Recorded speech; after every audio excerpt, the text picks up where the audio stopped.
હાય વાલા વડીલો, જય સ્વામિનારાયણ। તો વાગ્યા છે 7:15 અને બજરંગદાસ બાપાની ઝાલર પણ થાય છે અને સરસ મજાના માતાજીના દર્શન સાથે મારો બ્લોગ સ્ટાર્ટ થાય છે। તો સ્વાગત છે તમારા બધાનું મારા બ્લોગમાં। ફ્રેન્ડ્સ, 4 દીવા માનેલા મેં કાલે ઉમેશા પપ્પાને મજા નહોતી, તો આજે મેં મારી દીવાની માનતાથી પૂરી કરી નાખી। હનુમાન દાદાને 2, રાંદલમાને 2, મેલડીમાને 2, સ્વામિનારાયણને 2 દીવા। ગાઈસ, તો વાગ્યા છે 2:30 એટલે 2:20 થયા છે અને સવારનો બ્લોગ સ્ટાર્ટ થઈ ગયો તો અને ફેસ ટુ ફેસ હવે મળે છે આપણે, એટલે બ્લોગ સ્ટાર્ટ થાય છે 2:30 વાગે। સ્વાગત છે તમારા બધા મારા બ્લોગમાં। અને રસોઈ થઈ ગઈ છે, પણ ભૂંગળા તળવા હતા તો ભૂંગળા તળ્યા છે અને હવે સવારે નાસ્તામાં પરોઠા કર્યા હતા, 1-2 તળી નાખું। ચાલો ફટાફટ। અહીંયા ભૂંગળા તળાઈ ગયા છે મસ્ત મજાના, તેલ હજી ગરમ છે જ, તો અહીંયા પરોઠા પડ્યા છે તો હું ફટાફટ એને તળી લઉં। તો જમી લીધું છે અને 3:15 વાગ્યા છે અને કામ બધું થઈ ગયું છે। તો બસ માલ મારો હજી આવ્યો નથી, કોને ખબર કેદી આવશે। તો અને મેં ઓલા પરોઠા સવારે કર્યા હતા તો 2 વધ્યા હતા, તો એ મેં જીરાવાળા કર્યા હતા, તો બહુ એને તળી નાખ્યા। ભૂંગળા તેલ ગરમ જ હતું, મેં કીધું ચાલે પડ્યા છે તો તળી જ નાખું।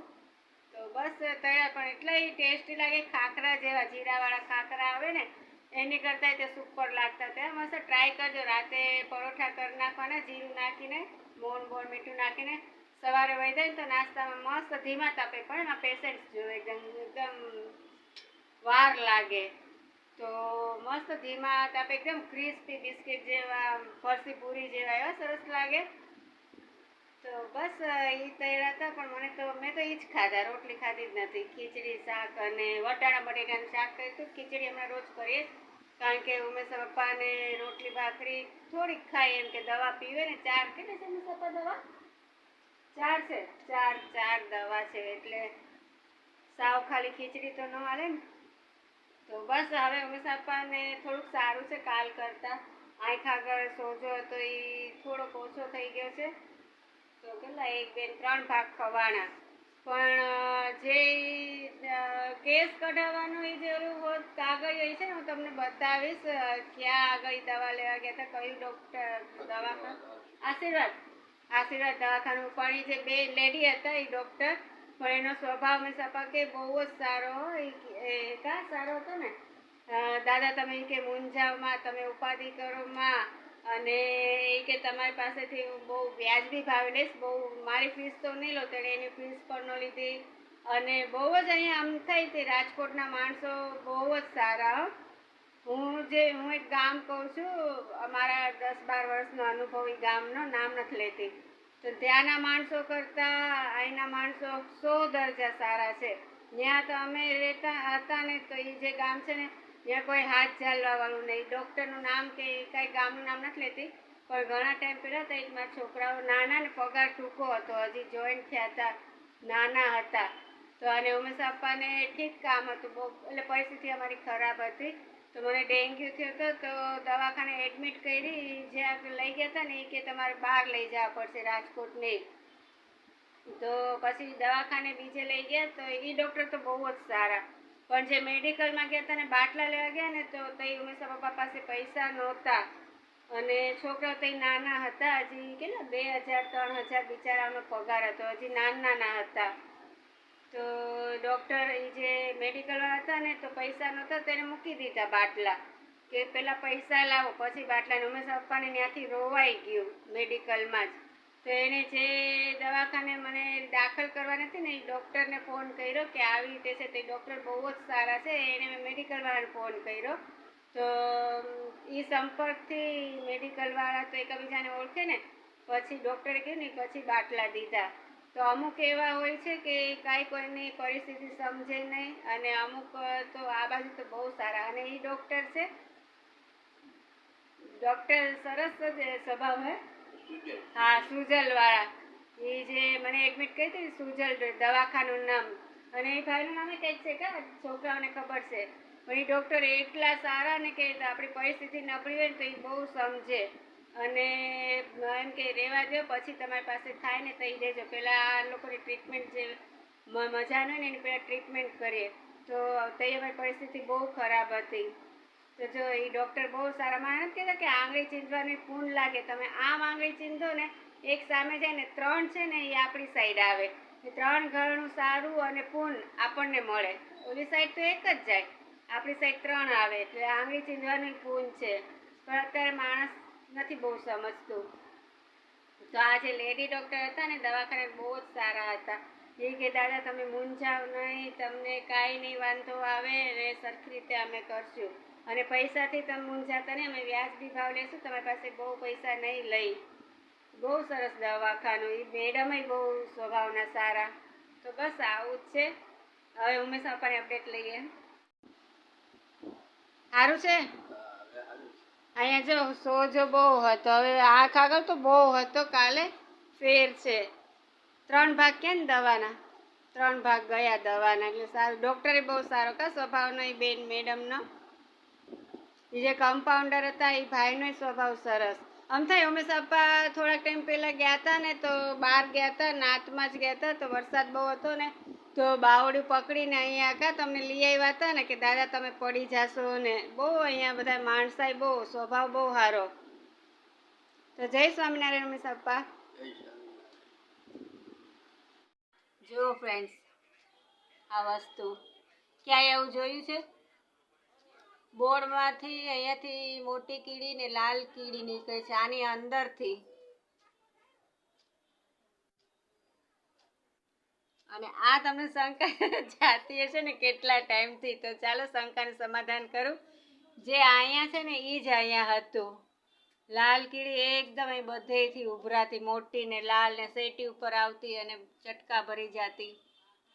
બહુ તકલીફ થતી હતી. એટલે પછી અહીંયા ઓલો ચોક આવે છે એ લગાડ્યો હતો. એનાથી પણ ફેર ન પડ્યો. પછી દિમાગ લગાવ્યો, જે થોડોક જ છે પણ લગાડ્યો. સેલો ટેપ અહીં લગાડી.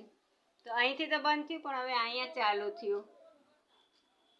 હવે અહીંયા પણ લગાડવું પડશે. એટલે કોઈ શંકા હવે ન કરતા કે આ કેમ અહીંયા આમ છે. ફ્રેન્ડ્સ, અમારે તો થંબનેલ હજી નથી આવતું પણ થંબનેલમાં અમે આ ઘણી વખત દેખાડીએ છીએ. તો આના લીધે સેલો ટેપ લગાડી છે અહીંયા. લાલ કીડી અને મોટી કીડી. જો જય સ્વામિનારાયણ ઉમેશા પપ્પા. જય સ્વામિનારાયણ. સારું છે ને હવે તમને? મજા મજા. બસ તો એ દવાનો ભાગ જેમ જેમ જાય ને એમ સારું થતું જાય. સોજો ઉતરી ગયો છે કા? પોણા ભાગનો ઉતરી ગયો છે. વાહ. તો હવે મારી માનતા મેં લીધી છે, પૂરી કરવી પડશે. તો બસ ઉમેશા પપ્પા બેઠા છે. ગાઈસ, તો આ છે લવિંગનું તેલ અને આ છે ટાઈગર બામ. તો ઘરેલું ઈલાજ છે. મને ગોઠણ બહુ દુખતો હતો, તેને માટે મેં આ કર્યું હતું. આગળ તમને બતાવું. ચાલો. હેલો ગાઈસ, કેમ છો? મજામાં? તો હું પણ મજામાં છું. તો તમે મજામાં છો ને? એ તો પૂછતા ભૂલી ગઈ. મજામાં, મને ખબર છે તમે બધા મજામાં જ છો.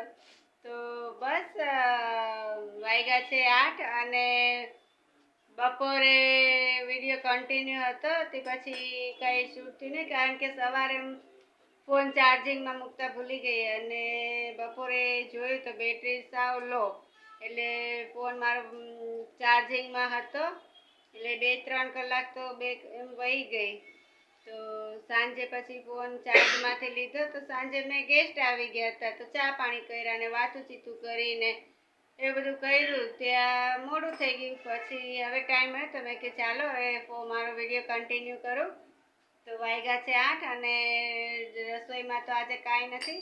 સિમ્પલ છે, ચા ને ભાખરી ને ગાંઠિયા ને પાપડ ને એવું જ. અને ઉમેશના પપ્પાને હવે સારું જ છે કારણ કે જેમ જેમ દવા જાય એમ પછી થોડોક સોજો ઉતરતો જાય ને.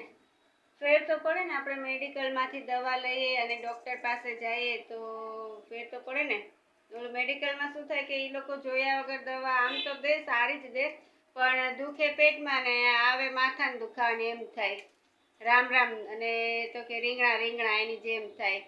તો બસ હવે રસોઈ કરવી છે. દિયાબત્તી ક્યારના થઈ ગયા છે.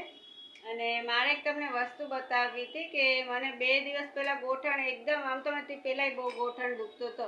આમ ચાલું ને તો રાડ બોલાઈ જાય ને આમ આંખમાંથી આંસુડા આવી ગયા હતા. એવો મને ઓચિંતાનો ગોઠણ દુખતો હતો.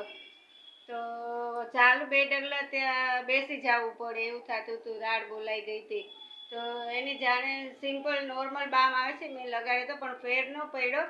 પણ પછી એની જાણે 2-4 દિવસ 5 દિવસ મટી ગયો અને ધીમે ધીમે કરતા અને પાછો મને કાલે દુખાવો બહુ થયો.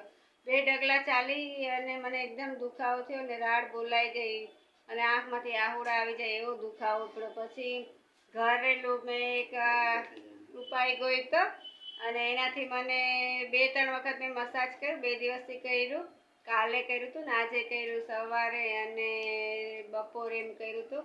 તો ઘરેલું ઈલાજમાં તો એમ છે કે લવિંગ અને તેલ, એ મેં લવિંગનું તેલ ઘરે જ બનાવ્યું ને એમાં બામ લગાડ્યો. સિમ્પલ બામ નહીં, આ ટાઈગર બામ, ઓલો સ્ટ્રોંગ આવે છે ને એ ટાઈગર બામ.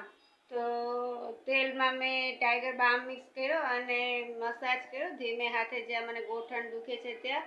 તે રીતે મેં 2-3 વખત કર્યા. મને તો બામ સૂટ થાય છે કારણ કે મને હાલતા માથું દુખે, કાન દુખે, છાતીમાં તો મને બહુ દુખે રાખે. એટલે મારે બામ બહુ છે એટલે મને બામ સૂટ થઈ ગઈ. પણ જેને ન સૂટ થતો હોય એને ન લગાડવો, ખાલી લવિંગનું. તો મેં 2 દિવસથી ટ્રાય કરી બામ સાથે. તો મને આમ પગ એવો હળવો થઈ ગયો અને આજ તો મને દુખતો જ નથી, આમ મસ્ત ફોરો થઈ ગયો. તો મસ્ત મજાનું મેજિક થઈ ગયું. તો બસ તમને સૂટ થતું હોય આવી રીતે તો ટ્રાય કરાય. અને જો સૂટ ન થાય તો ખાલી તેલ કરાય, બામ ન લગાય. કારણ કે મને તો બામ સૂટ થઈ ગયો છે, કેટલા વર્ષથી હું બામ વાપરું છું. અને આ ટાઈગર બામ તો બહુ સ્ટ્રોંગ છે, મસ્ત છે. હું આ લાવી છું મમ્મીને ત્યાંથી, ગઈ હતી ને હમણાં મમ્મીને ત્યાં રોકાયા ને ત્યારે મમ્મીએ લઈ દીધો હતો. તો જરાક આપણે લગાડીએ ને ક્યાંય પણ દુખે તો બહુ સ્ટ્રોંગ. તો બસ ઘરેલું ઈલાજ કર્યો તો મારા પગનો દુખાવો આમ જ વહી ગયો. મસ્ત મજાનો એકદમ ફોરો પગ મારો થઈ ગયો. તો બસ મારો બ્લોગ હું અહીંયા પૂરો કરું છું. કાલે પાછા મળશું નવા બ્લોગ સાથે, નવી વાતો સાથે, નવી સવાર સાથે. ત્યાં સુધી તમારી બધાની તબિયતનું ધ્યાન રાખજો. અને બસ મારો વિડીયો ગમે તો લાઈક, શેર, સબસ્ક્રાઈબ જરૂર કરજો. ન ગમે તો એ કરવાનું તો છે જ, એટલે કરી જ નાખવાનું. વિડીયો જોવો એ પહેલાં તો લાઈક, શેર, સબસ્ક્રાઈબ કરી જ નાખજો. અને બસ કાલે પાછા મળશું. ત્યાં સુધી બાય. તમારી તબિયતનું ધ્યાન રાખજો. કાલે પાછા મળશું. બાય.